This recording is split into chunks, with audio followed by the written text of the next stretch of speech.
Hi friends, कैसे हो आप सभी। आपका स्वागत है हमारे चैनल ए के गुरुजी एकेडमी पर। देखते रहिए। हमारा कुछ टॉपिक रह गया था, अक्षांश रेखाएं हो गई थी हमारी, देशांतर रेखाएं भी हो गई थी कि देशांतर रेखाओं में कुछ एक अंतर्राष्ट्रीय तिथि रेखा थी, वो बताने रह गई थी। आज हम पढ़ेंगे लगभग सूर्य ग्रहण और चंद्र ग्रहण भी पढ़ लेंगे और अंतर्राष्ट्रीय तिथि रेखा के बारे में जानेंगे कुछ थोड़ा। देखिए हमारा थोड़ा मैप है, मैप देख लीजिए, इसके बारे में बताएंगे हम आपको थोड़ा सा। दिख रहा है, बताइएगा आप। थोड़ा सही दिख रहा है, थोड़ा थोड़ा दिख रहा है सही, शायद थोड़ा हल्का दिख रहा है भाई, लेकिन दिख रहा है। देखो थोड़ी लाइट कम है भाई, इसलिए थोड़ा कम दिख रहा है। चलो कोई बात नहीं, थोड़ी धीरे धीरे चेंज ही करेंगे सुधार। भाई ये है, ये तुम्हारी देखो, ये थी तुम्हारी कौन सी 0 डिग्री देशांतर रेखा। मैंने सब बताया था आपको। आज हमारा टॉपिक अंतर्राष्ट्रीय तिथि रेखा के बारे में बताना है भाई। ये थी हमारी कौन सी रेखा, ये थी हमारी भूमध्य रेखा भाई। ठीक है, देखो ये कहाँ काटती हैं सीधी, ये हमारी काटती हैं, ये पड़ती है गिनी की खाड़ी। कौन सी गिनी की खाड़ी? जिसमें पड़ती है अटलांटिक, उत्तरी अटलांटिक महासागर या दक्षिण अटलांटिक महासागर। मतलब जो ये अटलांटिक महासागर है कैसा है, ऐसा कारक है। आपसे सीधा सीधा क्वेश्चन करेगा, जो हमारी आप भी फिलहाल हम जितना पॉइंट पढ़ा उसके बारे में बता रहे हैं, एक्स्ट्रा नहीं बता रहे आपको। जो हमारे पास भूमध्य रेखा है, इसका नाम इक्वेटर रेखा, भूमध्य रेखा, 0 डिग्री अक्षांश रेखा बोलते हैं। देखो इसके 23.5 डिग्री उत्तर में, सॉरी लाइट चली गई अभी, 1 मिनट रुक जाओ आप थोड़ा। चलो देखते रहो, कोई बात नहीं, फिलहाल लाइट गई है, कोई प्रॉब्लम नहीं होगी। 1 मिनट रुक जाओ भाई, मैं लाइट का अंदर आता हूँ। हाँ भाई, लाइट की प्रॉब्लम तो होगी, ठीक देखते हैं हम। अब हाँ, हम कहाँ थे? हाँ यहाँ थे। देखो ये पड़ता है तुम्हारा कौन, गिनी खाड़ी। अब मैं जो हम आपको बताना चाह रहे थे, देखो इसके उत्तर में, हाँ मैं शुरू में आपको एक चीज़ बताना चाह रहा था कि अक्षांश रेखा है कि, अब देखो ये उत्तरी गोलार्ध है, ये भूमध्य रेखा तुम्हारे पास, ये उत्तरी गोलार्ध है, ये दक्षिण गोलार्ध है। मतलब यही है वो भूमध्य रेखा जो पृथ्वी को 2 भागों में डिवाइड करती है। अब आप ये बता सकते हो भारत उत्तरी गोलार्ध में है, दक्षिण गोलार्ध में। कह सकते हो सऊदी अरब कौन से गोलार्ध में है, अल्जीरिया, लीबिया, नाइजर, चाड, सूडान, क्या मोरितानिया, माली, नाइजर के मध्य अफ्रीका गणराज्य, ठीक है, दक्षिण सूडान, उत्तरी सूडान, इथोपिया, केनिया कहाँ पड़ता है। अब ये रूस हुआ, मंगोलिया, कजाकिस्तान, तान हुआ, तुर्कमेनिस्तान, उज्बेकिस्तान, किर्गिस्तान। कोई सा भी कंट्री पूछ लीजिए, मैं पूछूँ आपसे, दक्षिण अफ्रीका कहाँ पड़ता है, नामीबिया कहाँ पड़ता है, बोत्सवाना कहाँ पड़ता है, मेडागास्कर कहाँ पड़ता है, ऑस्ट्रेलिया कहाँ पड़ता है, ब्राज़ील कहाँ पड़ता है, अर्जेंटीना कहाँ पड़ता है, चिली कहाँ पड़ता है, उरुग्वे कहाँ पड़ता है, भाई पेरू कहाँ पड़ता है। आप किसी के भी बारे में पूछो, आप बता दोगे उसको, यदि आप मैप द्वारा पढ़ रहे हो। लेकिन मेरा उद्देश्य अभी ये बताना नहीं है आपको, मैं पढ़ाना सिर्फ अक्षांश रेखा है। देखो मैंने बताया था कि आपको जो हमारे पास ये होंगी अक्षांश रेखाएं, ये कैसी हमारी पड़ी रेखाएं होंगी। देखो ये सब पड़ी रेखाएं हैं, और कैसी होंगी, सीधी होंगी। सबसे बड़ी कौन सी रेखा है हमारे पास, ये है। देखो हाँ, एक बात को बताना चाहता भाई आपको मैं, ये देखो आपकी ये है मकर रेखा भाई। कौन सी मकर रेखा? ये मकर रेखा है आपकी, ये देखो मकर रेखा जा रही है भाई, ये मकर रेखा है भाई। ठीक है, 23.5 दक्षिण में मकर रेखा है, 23.5 उत्तर में कौन सी है, कर्क रेखा। देखो भाई ये कर्क रेखा तुम्हारी, मैंने सब बताया था आपको, भारत से भी होकर गुजरती है। हमेशा सूर्य की किरणें कहाँ पड़ती रहती है भाई, हमेशा सूर्य की किरणें कहाँ रहती है, सूर्य किरणें इसी बेल्ट में रहती है हर टाइम पर। उत्तरायण और दक्षिणायन चलते रहते हैं, मैंने आपको सब बताया था सेकंड वीडियो में। जो भी वीडियो थी, सब वीडियो देखते रहना आप लोग।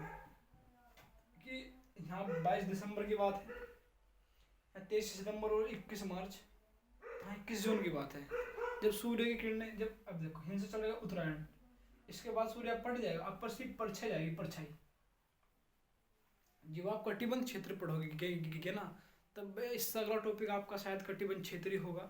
उसमें इसमें और डिटेल से बताया जाएगा कि कौन सा एरिया ये उष्ण है, ये कैसा है, ये कैसा है, कैसा है, ये उपोष्ण है, ये शीतोष्ण है, ये ध्रुवीय क्षेत्र है। ऊपर आपको सभी क्या मिलेगा, यहाँ बर्फ ही बर्फ मिलेगा, बर्फ के अलावा कुछ नहीं मिलेगा। क्योंकि देखो ये अधिकतर सारा जब उत्तरायण चलता है, तो उसी प्रकाश की किरण यहाँ तक थोड़ा बहुत दिन निकला रहता है। जैसा कि आप नॉर्वे हुआ, इसे यहाँ पर आधी रात को सूर्य उगता देश कहता है, क्योंकि जब पृथ्वी घूमती है तो सीधा प्रकाश हल्का सा निकल जाता है इधर को, तो दिखाई देता है। चलो हमारा ये भी पॉइंट नहीं था, हम जो पढ़ना चाहे अक्षांश रेखा, यहाँ कैसी थी दिखा दी आपको। ये देखो जो कब से क्वेश्चन करते करते रहेगा। एक तो यदि हमने दिखाया था आपको भाई, जो हमारी ये है 0 डिग्री देशांतर रेखा या और भूमध्य रेखा एक दूसरे को कहाँ काटती है, ये अटलांटिक महासागर है, ऐसा आकार का, इसमें गिन की खाड़ी पड़ती है, वहाँ काटती है। ठीक है, इतनी बात। ये जो हाँ, जो हमारी मेन पॉइंट बात थी, इसके बारे में बहुत सारी चर्चा है। जब आप महाद्वीप पढ़ोगे, सातों महाद्वीप के बारे में बताऊंगा, तब आपको पूरे मैप के हर देश का नाम बताऊंगा और उनकी राजधानियाँ, कौन से देश की क्या क्वालिटी है, आपको सब बताया जाएगा। बस आप धीरे धीरे वीडियो पे बने रहे और देखते रहे। और जो कमेंट है, आपकी जो प्रॉब्लम है, वो कमेंट करके जरूर बताइएगा मेरे को, भैया इस टॉपिक पे वीडियो बनाओ, भैया हमारे समझ में ये पॉइंट नहीं आ रहा, ऑस्ट्रेलिया नहीं आ रहा, कौन सा देश नहीं आ रहा, सब बताऊंगा आपको। हाँ, मैंने कुछ बताया था आपको कि हम यदि हाँ, अंतर्राष्ट्रीय तिथि रेखा का मुद्दा था हमारा। देखो ये अंतर्राष्ट्रीय तिथि रेखा भाई, ये अंतर्राष्ट्रीय तिथि रेखा है भाई। ठीक है, ऐसे लिख लीजिए। देखो यहाँ से पूरी पृथ्वी पर अंतर्राष्ट्रीय तिथि रेखा हम आपको जो बताएंगे, मैंने बताया था आपको, यदि ये देशांतर रेखाएं हैं, ये कैसी हैं, तिरछी हैं, पता है, ऐसी है सब देशांतर रेखा है। सबसे ज्यादा देशांतर रेखा कौन से देश में, ये पड़ता है रूस। रूस किसका हिस्सा है आपको ये भी नहीं पता, जब आपको मैं महाद्वीप पढ़ाऊंगा। ये यूरोप महाद्वीप का हिस्सा है, क्योंकि इसकी राजधानी मॉस्को इसमें आती है, किसमें, यूरोप महाद्वीप में। अब फिर तब बताया जाएगा इसके बारे में, पूरे के बारे में बताया जाएगा। कैस्पियन सागर हुआ, काला सागर हुआ, भूमध्य सागर हुआ, ये जिब्राल्टर जल संधि, सुएज नहर, लाल सागर हुआ, फारस की खाड़ी हुआ, अरब सागर हुआ, बंगाली खाड़ी हुआ, हिंद महासागर हुआ। ठीक है, सब कुछ बताऊंगा, बस वीडियो पर बने रहना, पूरी वीडियो देखना। अगर पूरी चीज़ समझनी तो पूरी वीडियो देखनी पड़ेगी आपको भाई। जो मेरा मेन पॉइंट था ये था, यदि हम जो 0 डिग्री देशांतर रेखा इससे पूरब की ओर चलते हैं तो हमें क्या बढ़ेगा, मतलब 1 डिग्री बराबर 4 मिनट बढ़ती नजर आएगी। मतलब इधर क्या होगा, हमारा टाइम बढ़ता जाएगा। ठीक है, यदि हम पश्चिम की ओर चलते हैं तो हमारा टाइम क्या होगा, घटता जाएगा। देखो अंतर्राष्ट्रीय तिथि रेखा आपको इधर भी शो आएगी, इधर भी दिखेगी। ठीक है, इतनी बात नहीं। जो टॉपिक है मेरा उसकी बात करते हैं, ज़्यादा ना बात करते हैं भाई, अब रड़ जाओगे। देखो जो हमारी अंतर्राष्ट्रीय तिथि रेखा, जो पॉइंट रहता है वो वही बताने की कोशिश कर रहा हूँ आपको। जो भी यदि हम इधर से जाएंगे, कोई व्यक्ति जाएगा, तो यहाँ जाने के बाद आपको 12 घंटे हो जाएंगे पूरे। तो इधर को जाएंगे तब भी आपको इतना टाइम हो जाएगा। तो पूरा इसमें क्या हो जाता है, एक दिन का अंतर आ जाएगा। यदि हम इसको इधर क्रॉस करेंगे तो एक दिन बढ़ जाएगा। अगर हम इधर से जाएंगे तो एक दिन घट जाएगा। इसी का प्रॉब्लम खत्म करने के लिए अंतर्राष्ट्रीय तिथि रेखा को बनाया गया। देखो अंतर्राष्ट्रीय जो तिथि रेखा है भाई, यहाँ मैं दिखा देता हूँ आपको। ये तुम्हारा आर्कटिक महासागर है। पूछ लगा कि इसके जो उत्तर में है, देखो ये तुम्हारा जो रूस है, रशिया बोलते हैं इसको, ये अलास्का है। अलास्का भाई यूएसए का हिस्सा है, ना कि किसी और का। देखो इसका कलर आपको सेम दिख रहा होगा। ये अलास्का है, ये किसका हिस्सा है, संयुक्त राज्य अमेरिका, मतलब यूएसए का हिस्सा है। और जो तुम्हारे पास रूस है, ये किसका हिस्सा है भाई, ये तुम्हारा किसका हिस्सा है भाई, ये जो अलास्का है ये तो रूस का ही है। कोई बात नहीं, रूस में पड़ता है, ये जो रूस है, साइबेरिया बोलते हैं इसको। इसके उत्तर में क्या है, देखो यहाँ से पड़ती है एक बेरिंग जल संधि, जो किसके अंतर्राष्ट्रीय तिथि रेखा के समांतर है। देखो, और ऊपर पड़ता है देखो चुपची सागर इसके, और इसके नीचे क्या होता है भाई, बेरिंग सागर। मतलब यह कुछ टेढ़ी मेढ़ी है, इसको बोलते हैं अंतर्राष्ट्रीय तिथि रेखा। देखो कुछ ऐसी है भाई,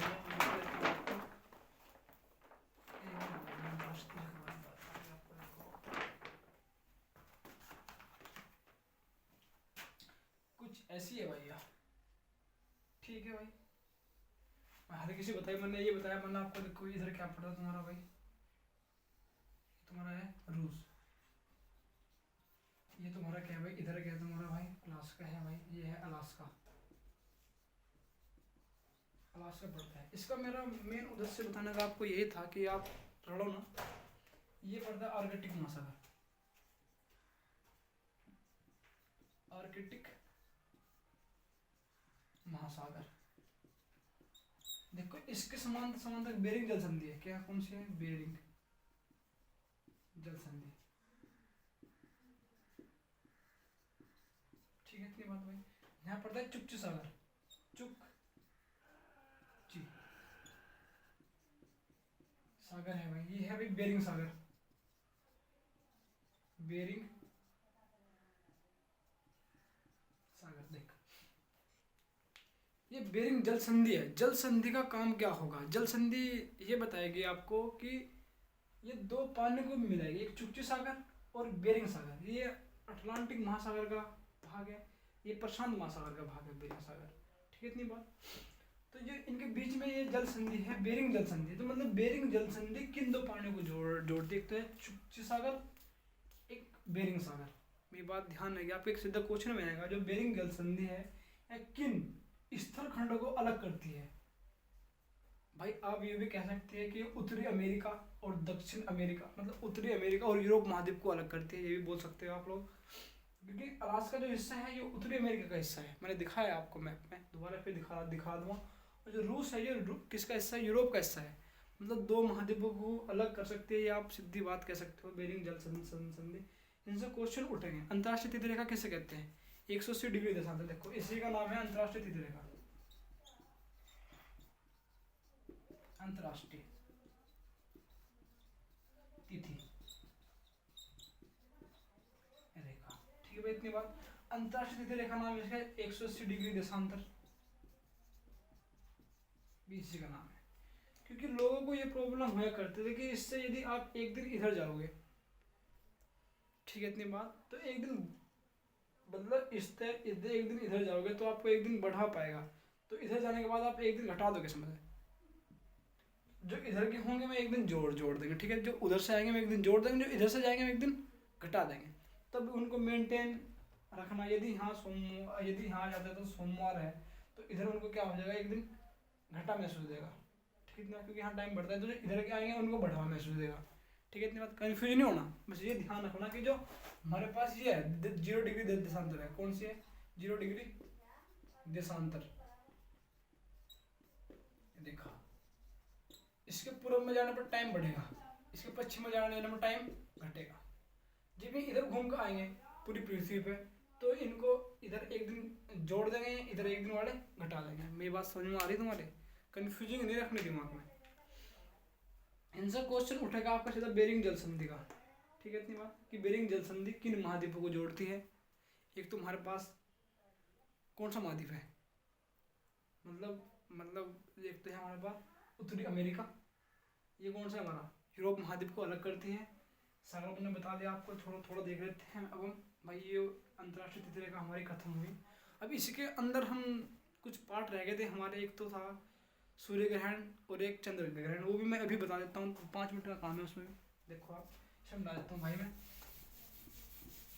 अभी हमारा मैप पढ़ना उद्देश्य नहीं था आपका, सिर्फ आपको अंतर्राष्ट्रीय तिथि रेखा बताना उद्देश्य था हमारा। देखिए हम पढ़ेंगे भैया सूर्य ग्रहण और चंद्र ग्रहण। सूर्य ग्रहण और चंद्र ग्रहण। भाई एक पॉइंट पे ये आपको सब कुछ बताने की कोशिश करूँगा मैं, बस वीडियो थोड़ी ध्यान से देखना कि थोड़ी गिर लेता हूँ उसमें। देखो थोड़ी सी गिर लेता हूँ बस।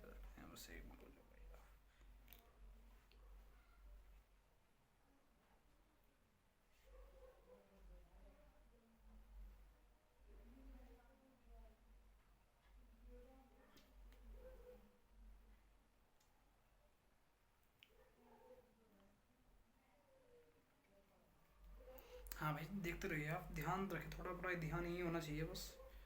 ऐसी कोई बात नहीं जो आपके समझ में ना आए, चाहे आप कोई सी बुक पढ़ो, घटना चक्र पढ़ो, आप लूसेंट पढ़ो, कोई सी बुक पढ़ो, आपकी समझ में पूरी आएगी। बट मेरा फिलहाल उद्देश्य यही है कि आप अपना जो भी बुक पढ़ रहे हो ध्यानपूर्वक पढ़ेगा। और भाई जो मेरी वीडियो देख रहे हैं बिना नोट्स के मत देखना, अभी समझ में नहीं आएगी। देखो हम पहला टॉपिक पढ़ रहे हैं सूर्य ग्रहण। सूर्य ग्रहण की स्थिति क्या होगी, मैं दोनों में आपको एक भी बताने की कोशिश कर दूँ। ऐसा तो देखो, सपोज करो भाई तुम्हारा क्या है, सन है,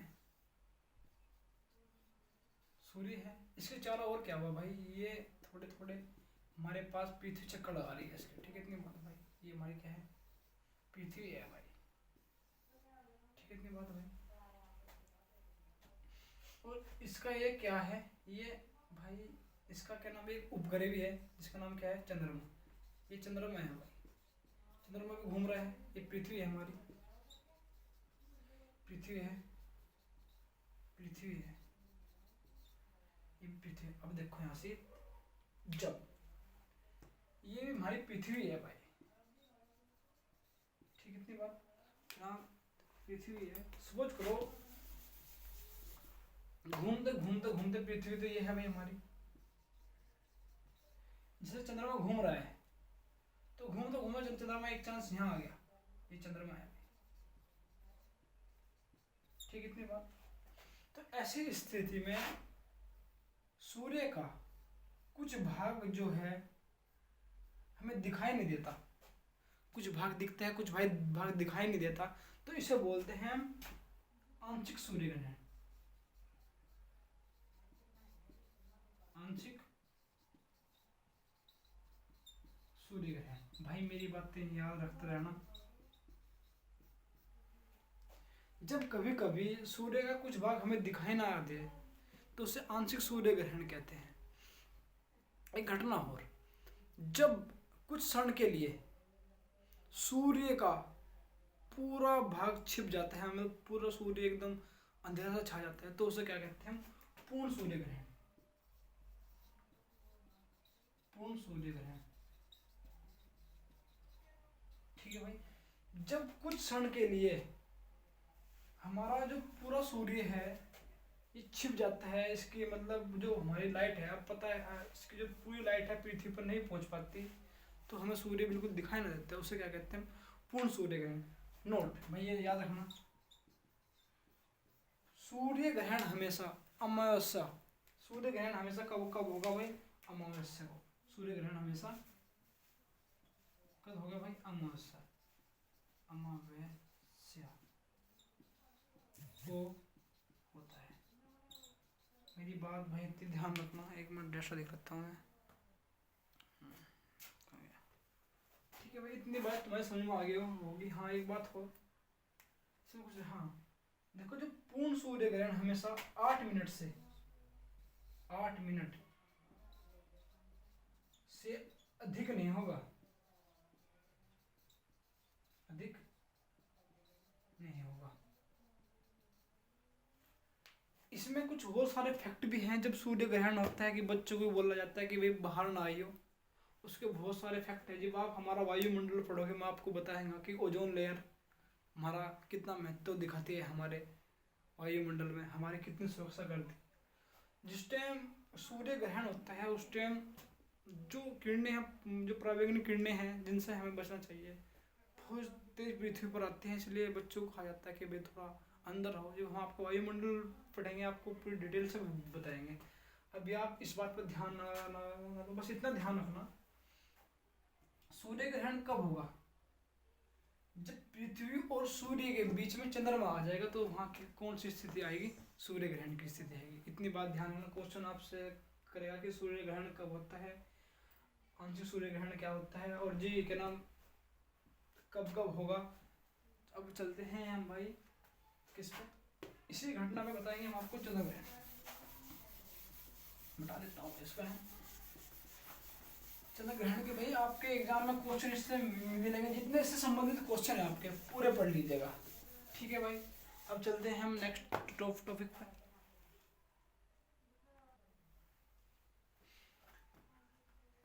हाँ भाई अब पढ़ते हैं हम चंद्र ग्रहण। चंद्र ग्रहण भी की कुछ स्थिति ऐसी है भाई, देखो ये हमारे पास सन है भाई, सूर्य, ये भाई पृथ्वी घूम रही है इसके चारों ओर,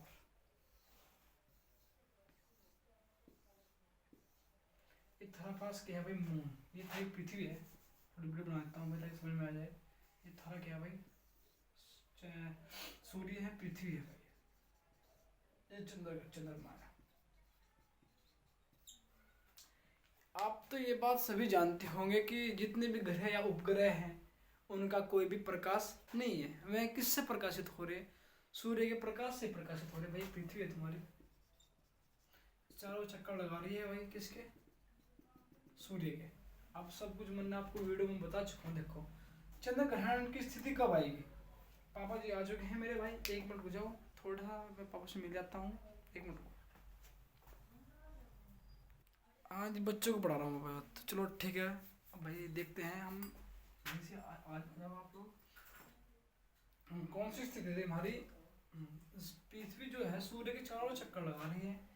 अब जो हमारी इसकी कक्ष चाल है और इसकी कक्ष चाल है, इनके बीच में 5 डिग्री का डिफरेंस है, अंतर है। मतलब कि ये पॉइंट याद करने के अंतर है। मतलब कि जो इनकी कक्ष चाल है उसमें 5 डिग्री का अंतर है। तो इसीलिए हमेशा देखो, अब हाँ कुछ पॉइंट बता रहा था मैं आपको कि इन किसी का भी प्रकाश नहीं है। आपको कभी चंद्रमा इतना दिखाई दे, कभी इतना दिखाई दे, कभी इतना दिखाई दे, कभी इतना दिखाई दे, मतलब धीरे धीरे कभी फिर आपको गोल सा दिखाई दे। यही कारण है कि इनके बीच में जो अंतर है ना, डिफरेंस, ये 5 डिग्री का है। कभी तो सूर्य की किरणें चंद्रमा पर पूरी पड़ जाएगी तो इसके रिफ्लेक्टर की वजह से हमें क्या, चंद्रमा पूरा दिखाई देगा। देखो अब एक स्थिति ऐसी आ जाती है जब ये पूरी के पूरे एक दूसरे के बिल्कुल एकांतर हो जाते हैं, ताकि जिसकी वजह से सूर्य का प्रकाश चंद्रमा पर न पड़ पाए। तो हमें उसमें क्या होगा, अधिकतर चंद्रमा एक क्षण के लिए पूरा कभी छुप जाएगा। इसी स्थिति को बोलते हैं क्या, चंद्र ग्रहण। ठीक है, नोट हमेशा चंद्र ग्रहण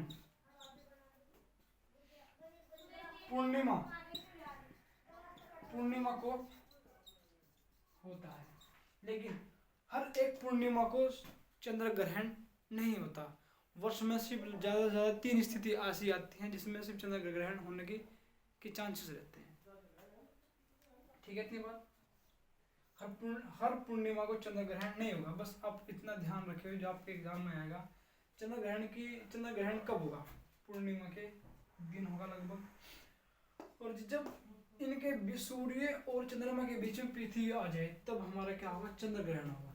ठीक है, तो भाई अब जो इसके आपके कुछ पॉइंट रुक रहे होंगे या कुछ आपके कुछ ज़्यादा चाह रहे होंगे आप, तो अपनी बुक्स में उतार के थोड़ा नोट उसमें इस पर शो कर लेना। तो आज के लिए इतना, जो कुछ थोड़ा बहुत इसके अंदर बचा होगा हम बता देंगे आपको। धन्यवाद, थैंक यू, फिर मिलेंगे आपको।